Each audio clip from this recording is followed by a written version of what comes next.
Agora vamos para o quarto bloco da nossa conversa com o querido Carlos Alberto Colexa. Nessa altura o nosso espectador já sabe que é uma grande figura, então vamos ouvi-lo falar sobre aquilo que aconteceu depois da abertura política, depois da anistia, nos anos 80, todo aquele período de reconstrução democrática, em que o Colexa, como tantos de nós outros, embarcou numa aventura de construir um país diferente, e, bom, de alguma forma conseguimos, né? É isso, vamos então ouvir essa história da boca do Carlos Alberto Colexa. Colexa, e tu era afiliado a algum partido nessa época? Não, nunca fui, e até hoje não sou. Depois da saída da Zero Hora, como é que foi? Que agora, eu não sei, a gente tem uma questão de interesse também nosso, que é uma avaliação que tu está fazendo do jornalismo de hoje em dia, né? Eu sei que tem muita coisa entre 1981 e agora, mas não sei se tu queres comentar mais alguma passagem profissional importante. Não, eu acho que esse ponto é obrigatório, compulsório, digamos assim, porque o contexto, a conjuntura era o seguinte: tinha havido a condenação dos três da Cojornal, o Elmar Bones, o Rafael Guimarães e o Osmar Trindade, por coisas, se não me engano, uma matéria de reforma agrária. A cooperativa do jornalismo, com o jornal, enfrentava muitos problemas. Tu era da cooperativa e trabalhasse no Cojornal também? Não, aí houve um probleminha. O rascunho da justificativa ao Ministério da Agricultura para autorização ou permissão ao Cojornal tinha que mandar um projeto para o Ministério da Agricultura para ver o reconhecimento como cooperativa. Naquela época era o Ministério da Agricultura. Eu tinha assumido a tarefa.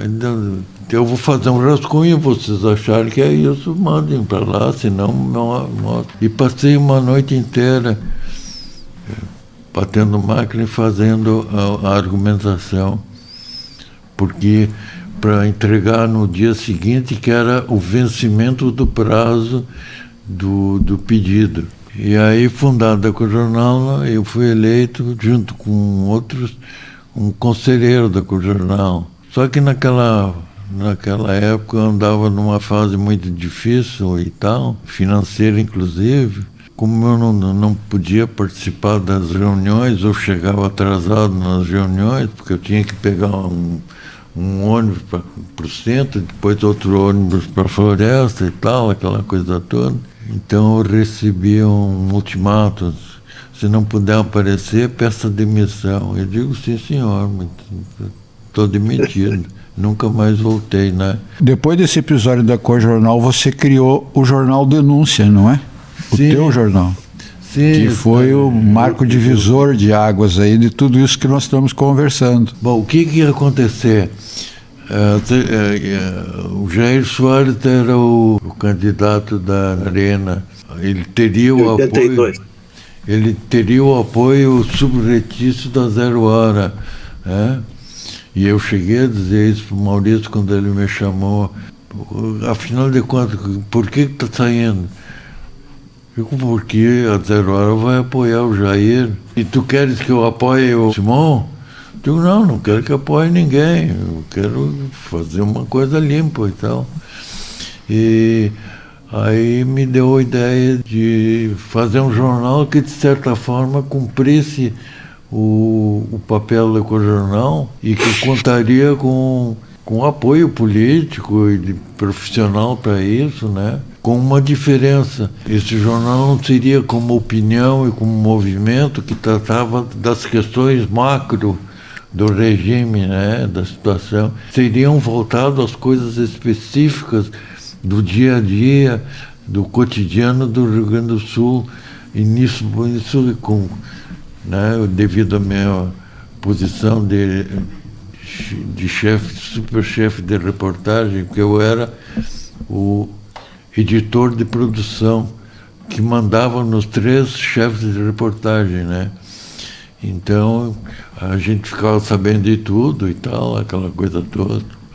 Então eu imaginava que eu podia fazer um jornal que fustigasse a Arena, o candidato à Arena, e que teria apoio profissional. E aí eu fui conversar com o Jair Christ, com quem a Zero Hora também tinha estabelecido um bom relacionamento.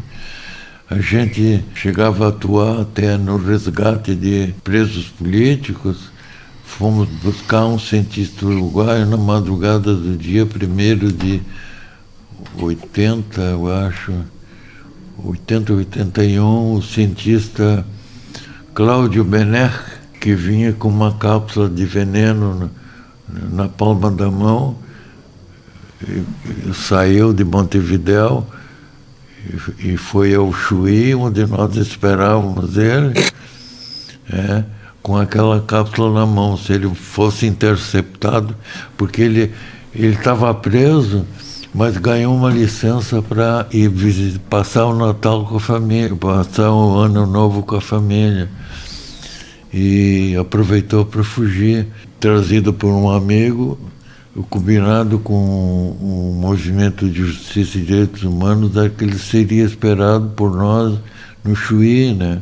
E nós estávamos lá esperando ele desde o fim da tarde até as 4 da manhã, quando ele chegou, né? Mas, enfim, eu conto esse episódio para dizer que a gente tinha um bom relacionamento com o Jair, e eu conversava muito com ele e perguntei: Jair, tu apoiaria uma iniciativa dessa, assim, assim? E eu tinha recebido um jornal que se editava no Pará, chamado Resistência, que era de oposição. Digo, mas isso aqui dá para fazer em Porto Alegre também, né? E era um tabloide, né? E um jornal muito bonito e tal, além de bom. E o Jair disse: não, fechamos e tal, pode te movimentar aí. E aí começou o empreendimento, notificar os amigos, que querer juntar o pessoal e tal. E esse apoio do Jair foi decisivo, né? Ele foi fantástico. Ele vivia em contato com todo o movimento de esquerda brasileiro. Naquela época, Porto Alegre se podia dizer que era a capital dos direitos humanos do Brasil, porque aqui tinha se formado uma massa crítica importantíssima, assim, intensa, né, maciça, né? E sob a liderança do Jair, do Marferri, por causa da Lilian Celiberti, né? O Marferri, claro. O Marferri.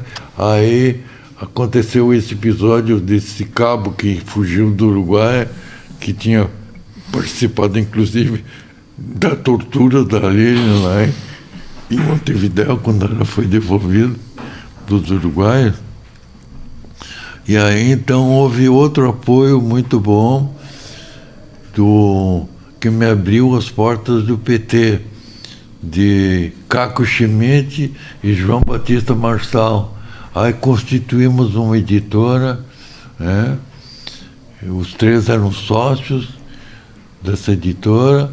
Aí entra na jogada Carlos Eduardo Caramês, Bolívar e outras pessoas, com a ideia fantástica de um conselho de participação que juntava assim a fina flor da resistência gaúcha, que eu tenho que ler esses nomes aqui, porque se eu não falar neles, eu estou cometendo um grave deslize ético. Veja só, ouçam: Caio Lustosa, Eduardo Reck, Flávio Tavares, Jair Christ, Gilberto Perrone, Jussara Coni, Jaime Carneiro, José Lutzenberger, Julieta Balestro, Clóvis Aguinfes da Silva, Luiz Goulart Filho, Mara Vieira Loguércio, Marco Túlio de Rose, Milton Mottini, Nereu Lima, Osmar Ferri, Paulo Miller, Ricardo Balestrelli, Rui D'Agostini, Tarso Genro, Tenor Fenari, Carlos Augusto de Souza. Quem é que ia meter a mão comigo? Ninguém. Né? Que beleza, né? Com essa... Eu vou aproveitar aqui só para mostrar para o Fischer. Você está vendo aí? Olha. Aham. A capa que ele deu do Jair Soares. E veja só, não era conselho editorial, que quando você abre os jornais dessa época de resistência, então estava ali conselho editorial, que era apenas um nome, porque raramente se discutiria questões editoriais, né? Era conselho de participação. Era outra história, outra farofa, né? Já avisar esse título, essa expressão já avisava que estavam ali para alguma coisa, era participando, não era só para dar bitaco ali, né? Não, estavam participando daquilo, né? Então, e aí isso foi ideia dessa figura aí. E daí foi se participando, juntando o povo, né? Foi se juntando, foi aparecendo a Ivone Cassol, a Líris Marques, o Delmar Marques, o Bolívar, figura que todo mundo conhece, né? Que era o vendedor de anúncios, de assinatura, né? Brusa Neto, que nos abriu a porta do PMDB, né? E alguma graninha, né? Financiou a nossa edição do dia das eleições de 25 mil exemplares, né? O PMDB pagou aquela edição, né? Apareceu pelas mãos de Jair Kiske um padre jesuíta, padre Albano Trinques, que nos financiou. Sim, conheci ele. Conhecesse? Conheci ele, sim. Falecido.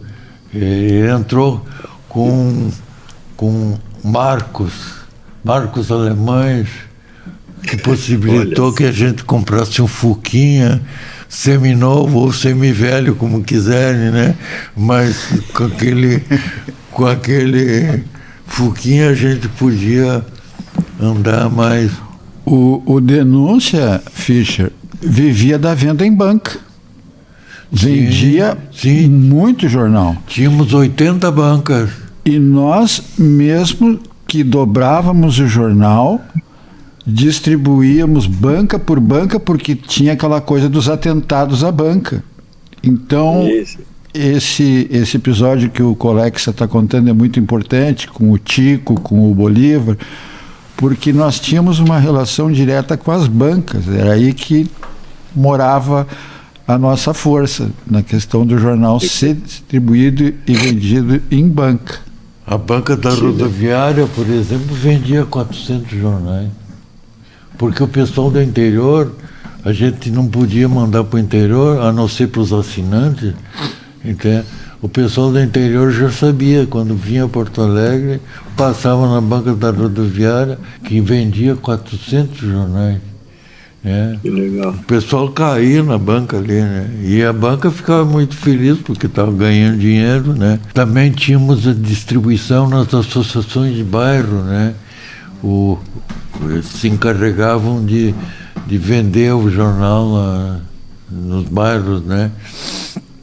Mas foi fundamental o nosso primeiro, eu não sei como é que chamaríamos ele, mas o que imprimiu o jornal, o Egeu Menegon, né, que todo mundo conhece por Schmidt, enfrentou, conseguiu a primeira rodagem do jornal no Jornal do Comércio, e daí quando fomos buscar o jornal no Jornal do Comércio, fomos informados que tinha havido um problema e eles não tinham podido rodar.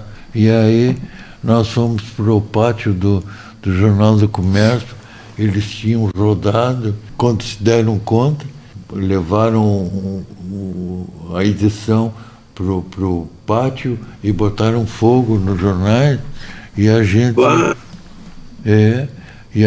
então, alguns exemplares se salvaram, né? Eles atiraram, juntaram tudo, fizeram um monte e botaram fogo ali, né?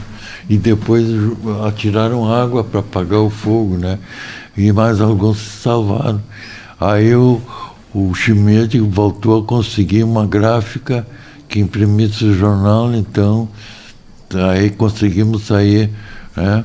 Mas tínhamos como diagramadores e cartunistas o Iotti, o Celso Schroeder, o Bier, né? Nós conseguimos um JK no edifício Cacique de um advogado do PT que nos entregou o JK no edifício Cacique com tudo que havia dentro e tal. E depois conseguimos uma casa na João Manuel, foi por intermédio também do Caramês, do pai de um fotógrafo. Dudu Tavares, o Eduardo Tavares. Eles nos cobravam um aluguel simbólico, né? Que era amigo do Daniel de Andrade. Eu queria falar no Daniel. O Daniel Andrade, foi o nosso editor de fotografia. O editor de fotografia, exato. Foi uma jornada memorável, heróica, mas memorável. É isso? Sim, sim. Durou 2 anos, não é? 2 anos. 81, 83. Sim, de 82 a 84. A nossa 24ª edição foi abordando o fechamento da Caldas Júnior, né? O sindicato pagou a edição, foi a nossa despedida. Você colocou que hoje em dia não existe esse tipo de veículos, esse tipo de espaço, né, para o jornalismo. Queria que você falasse sobre essa questão, atualizasse essa questão da imprensa alternativa. Sim, eu acho que os tempos são outros. Quando surge o Denúncia, quando surge o Cojornal, digamos assim, os jornalistas fizeram questão de fechar em torno do projeto, independente de suas tendências ou opções políticas ou partidárias. Aí se juntou um grande... Como o PMDB, se juntou gente de todo tipo, de toda a diversidade ideológica, para fazer uma coisa. Quando surge o Denúncia, essa unidade, ela já estava se esmorecendo, mas ainda se podia utilizar esse capital político, né, da solidariedade. Mas já surgiam os partidos e cada um ia para o seu lado e tal. Naquela época, então, havia ainda esse solidarismo que já estava assim numa fase de decomposição, digamos assim, né? Então era possível estabelecer um espaço. O Denúncia foi, antes de tudo, um espaço político, né, que tinha um objetivo. Qual era o grande objetivo político? Influir nas eleições de 82. Eu cheguei a dizer para o Simon que eu queria tirar 100 mil votos da Arena com as matérias que a gente fosse publicando, né? Claro que era muito otimismo meu, né? Mas se tu não tivesse esse tipo de ambição, também não se justificaria o teu empenho, o teu empreendimento, claro, né? E no fim o Simon perdeu por poucos mil votos, né? Sim, e ali ele mesmo disse que houve alguma coisa. Ele não quis fazer a recontagem. Isso, e a gente achou esses votos caído num valão, numa coisa assim. Teve várias denúncias que chegaram até o denúncia com essa situação. O Simão chegou a dizer isso, de que tinha havido manipulação, e a justiça eleitoral desmentiu isso com pompa e circunstância, de que não, que a lisura era inegável, etc. Não se podia duvidar do resultado, etc. Mas houve, porque era na mão, no bico da BIC, né? No bico da BIC, né? E uma coisa interessante é que nesse movimento, Fischer, se elegeu a primeira bancada de vereadores, né, pós-ditadura. Antônio Holt foi o primeiro vereador do PT, todos colaboradores do Denúncia. A Jussara Coni foi a primeira vereadora do PCdoB. O seu Lauro Agerman era do Partidão. PCB. Valneri Antunes, do PDT, gente finíssima. André Foster era o presidente da Câmara. Olha, Omar Ferre era uma bancada que a gente vendo hoje é fantástica. E todo mundo se dava bem, e era essa frente que nos sustentavam. Essas pessoas tinham a disciplina de botar o tijolinho, um anúncio classificado no jornal, e de dialogar com a gente. O Paim vinha de Canoas, pegar a cota dele de jornais para levar para lá para o sindicato. Foi uma fase muito interessante. Isso tudo gravitou em torno do Colexa, dessa ideia do Denúncia. Até o Noel Guarani, eu me lembro muito, vinha para conversar com ele na redação, Olívio Dutra. Foi muito legal. Aliás, quem sabe a gente entra nesse assunto agora do Noel Guarani, Senair Maicá e tal, hein? Quem sabe tu nos fala deles, Colexa. Eu sempre tive uma queda pelo nativismo, né? E a família do Senair, que tinha morado na Argentina, se mudou para Santa Rosa, para Tucunduva, depois para Santa Rosa, perto de um campo onde nós jogamos futebol, num campinho, né? E o Guarani não aparecia na região. O Guarani eu só fui conhecer lá por 70 e poucos, quando fazendo uma viagem, eu sempre dava uma chegadinha nas ruínas de São Miguel, e deu uma casualidade que ele estava se apresentando junto com o Senair, que era o econômico do Bar das Ruínas de São Miguel, né? O Senair? O Senair Maicá, e junto com o Jaime Caetano Brown. Juntaram os três para fazer, num domingo de tarde, uma apresentação. Eu nem sabia daquilo. Eu, como sempre ia lá nas ruínas, fazia a minha presença lá, dei de cara com aquele showzinho que eles faziam, né?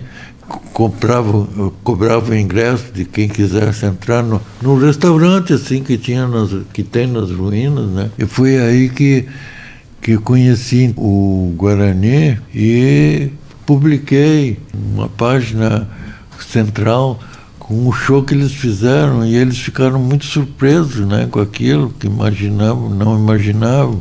Quando eles apareciam, sempre iam lá em casa, ou apareciam na 0 hora, até que o Guarani se ofereceu para fazer um show, se nós quiséssemos, mas aí não foi possível. E nós fizemos uma viagem inesquecível ao Paraguai, cujo objetivo do Guarani era relançar a harpa na música gaúcha, porque a harpa, conhecida como harpa paraguaia, que é hoje instrumento nacional dos paraguaios, ela foi inventada no Rio Grande do Sul, num dos 7 povos.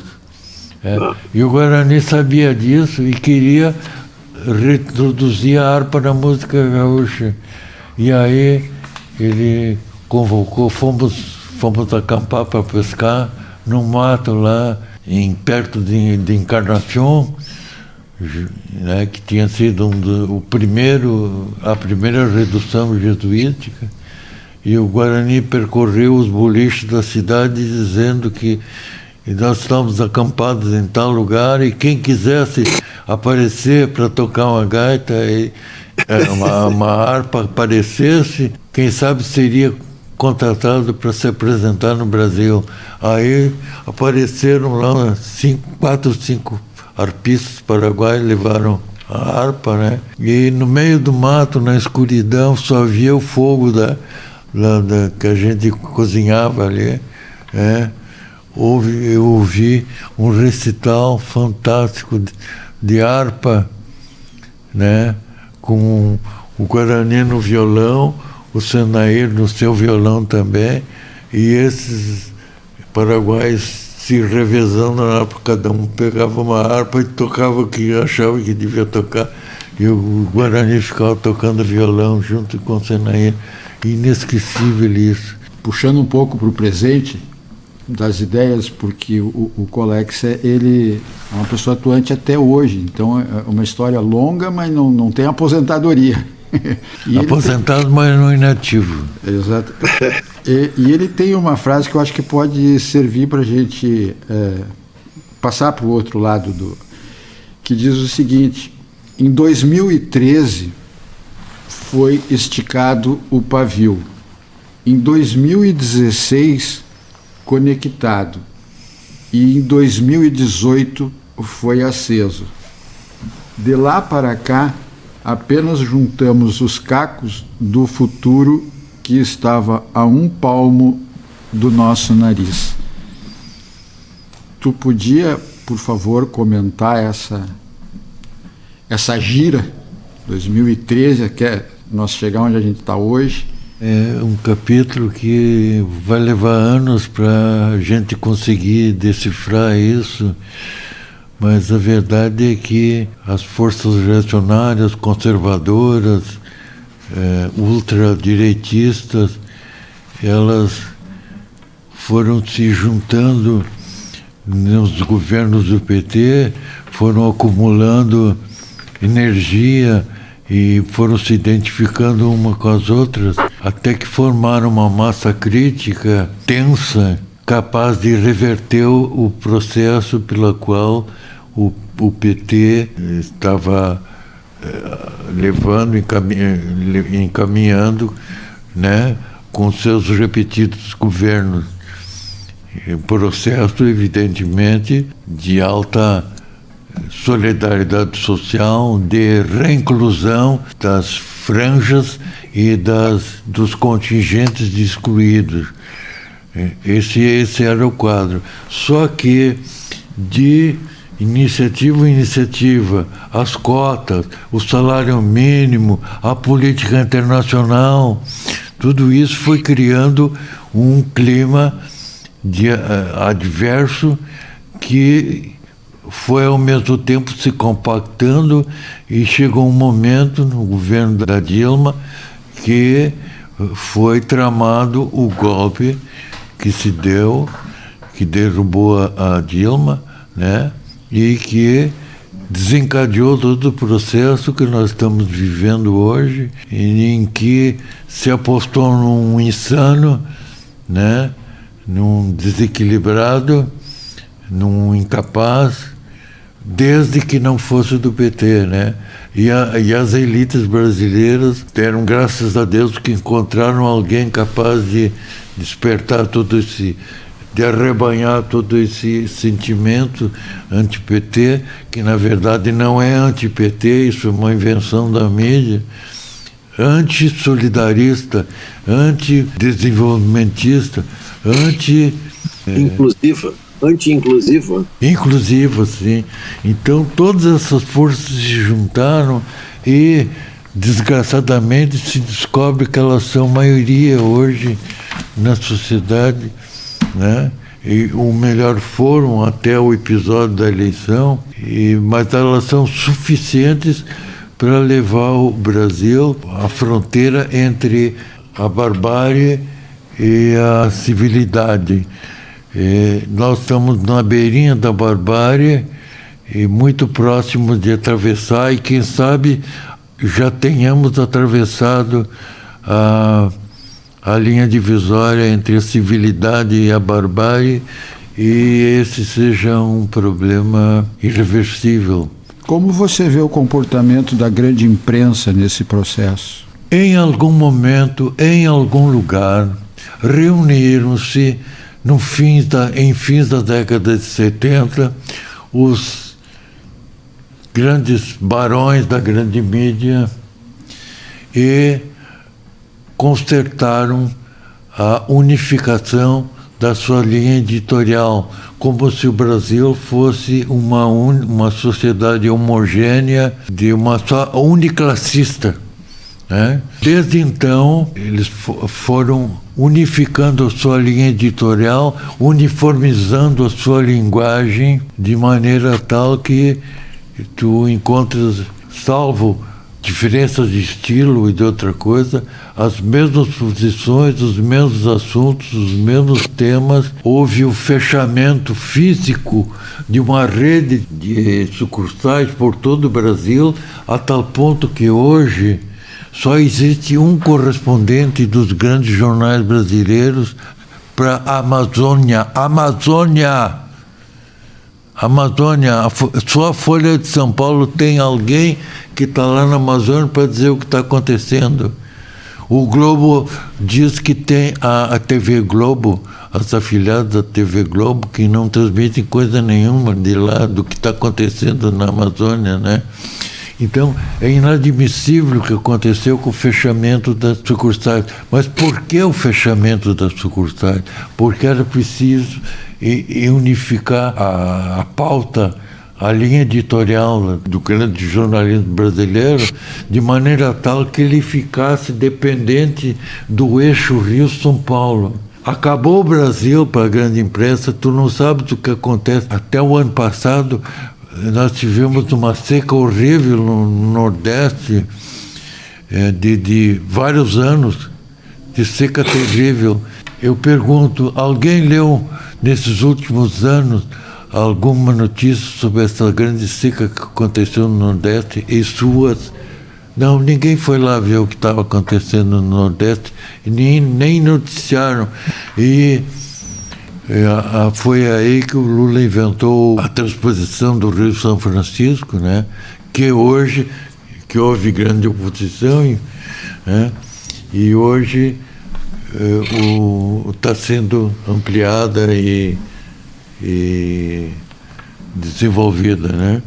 Mas, enfim, o que significa essa centralização que houve da informação no Brasil? Significa uma nova censura que exclui os assuntos nevrálgicos das reformas, da pobreza, da miséria, da dor, né? Do sofrimento, da quebra dos padrões de civilização, né? De solidarismo, de pertencimento a uma mesma origem, a um destino idêntico. É o que eu chamo de jornalismo pós-realidade. Os problemas de sempre, que não foram resolvidos até hoje e que continuam a gerar essa quebra, essa ruptura que divide o Brasil entre os incluídos e os excluídos, que tem os que não têm, os que são pobres e miseráveis e não são considerados né, cidadãos. Então, esse posicionamento que um dia vai ser esclarecido, algum dia alguém vai dizer assim, a ideia foi de fulano de tal, que chamou o pessoal de todas as capitais, dos grandes jornais, das grandes redes, e então decidiu-se que iríamos unificar, mas que para isso era preciso acabar com as sucursais, estabelecer um padrão de pensamento nas redações, porque aí aconteceu outro fenômeno. Eu talvez esteja me excedendo nesse raciocínio, mas acontece que aí houve um outro fenômeno, os jornalistas que chegam hoje às redações, são os filhotes da ditadura, são aqueles que foram criados dentro desse racismo social, que não só é racismo de pele, étnico, mas também o desprezo ao pobre, a pobrefobia. Então, o que eu quero dizer é que unificou os jornalistas hoje, eles pertencem ao mesmo contingente social, e antes não. Antes eles vinham de vários fluxos, né? O jornalismo antes, que não era uma profissão com salário com dignidade, etc., ele o que era? As pessoas estavam cursando uma faculdade e elas se empregavam de revisores do jornal ou então de repórteres, de redatores, e ficavam ali até se formar.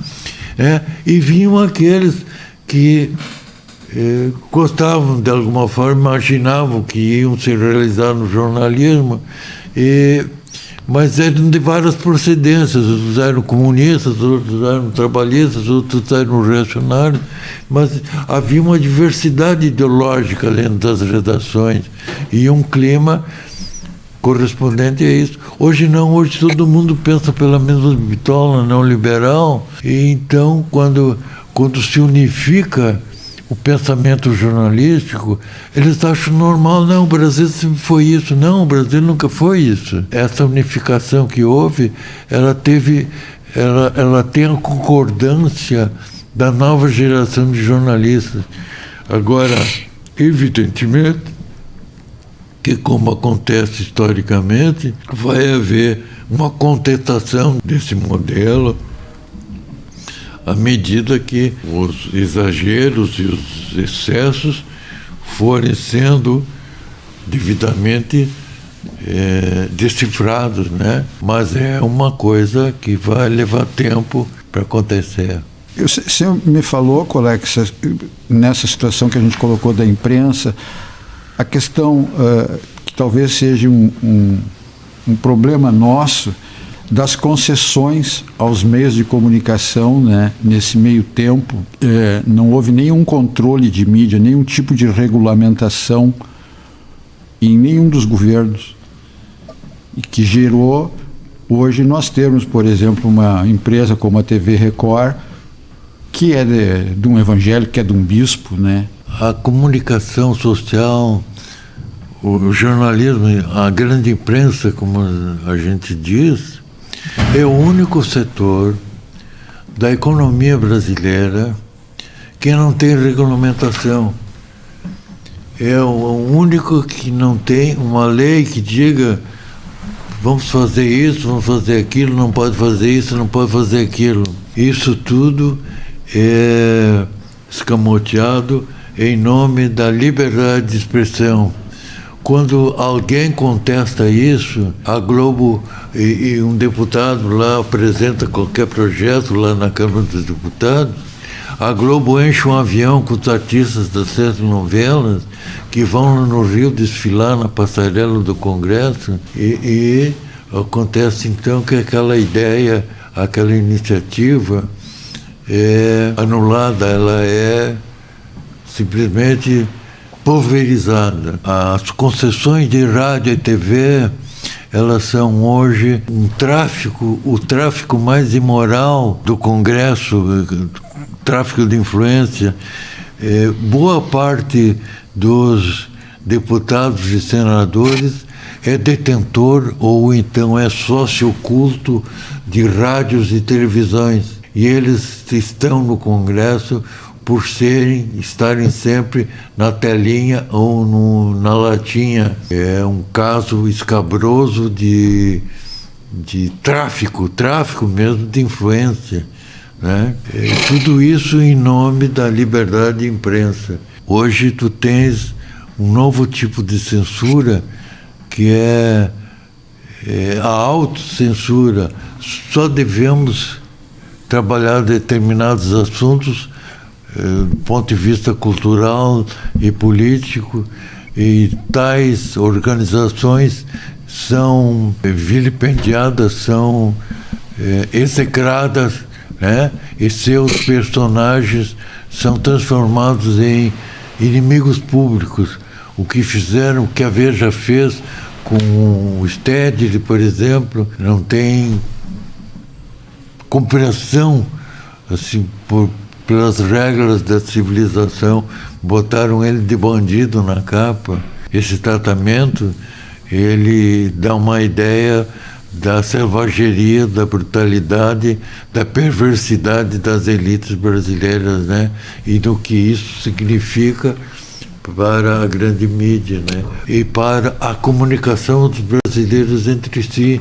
A mídia administra o controle social, a mídia administra o apartheid social em que o Brasil vive. Uma parte da população é marginalizada com a cumplicidade da outra que se vale dos seus serviços e desse desnível, né, para levar o seu padrão de vida. Por isso, mexer no salário mínimo é crime no Brasil. A primeira coisa quando alguém resolve mexer no salário mínimo vai quebrar isso, vai quebrar aquilo, as prefeituras não vão funcionar, o Estado não tem como pagar.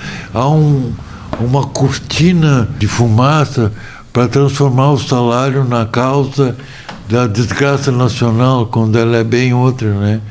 E então é terrível isso, mas porque existe uma desregulação, uma completa libertinagem na área da mídia, da grande mídia. Tu acha que os meios digitais, a internet, ou um veículo como esse nosso que a gente está tentando montar, que é a revista Parentes e tal, tu acha que isso tem algum papel a cumprir nesse jogo? Tem, e fatalmente terá, só que vai haver um processo de decantação, porque hoje o que acontece é o seguinte: a grande mídia dá a pauta, né? Dá a pauta, e a partir dali é que começa o confronto de versões. E essa confusão, esse tumulto na grande mídia, nas redes sociais, revela um fato indesmentível, inegável. A grande mídia continua pautando as redes sociais, além de pautar milhares de rádios no interior do Brasil e de eleger deputados e senadores e governadores. Ela consegue entortar, desviar, corromper o debate público, que seria normal, seria, digamos assim, lógico na grande mídia, com a divisão do espectro político. Então é preciso passar um tempo para se decantar esse processo todo, para se verificar o surgimento de focos de inteligência, de cultura nas redes sociais.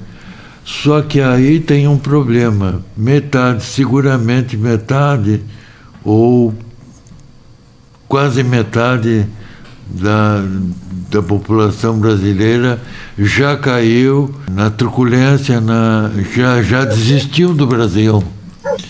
Então, eles vão partir para o pau, como eu digo. E independente de rede social e de grande imprensa, porque a cultura da morte e da violência já tomou conta do Brasil. Então, esse é o nosso drama, esse é o nosso impasse, essa é a nossa tragédia. Colexa, quero te mandar um grande abraço virtual aqui. Acho que a nossa conversa vai ser muito boa. Acho que vai servir para muita gente pensar de outro jeito as coisas. Vamos lá. Vamos ver quando passar isso aí. Eu quero te ouvir de novo nas palestras aí. Claro. Tchau para vocês. Tchau. Até.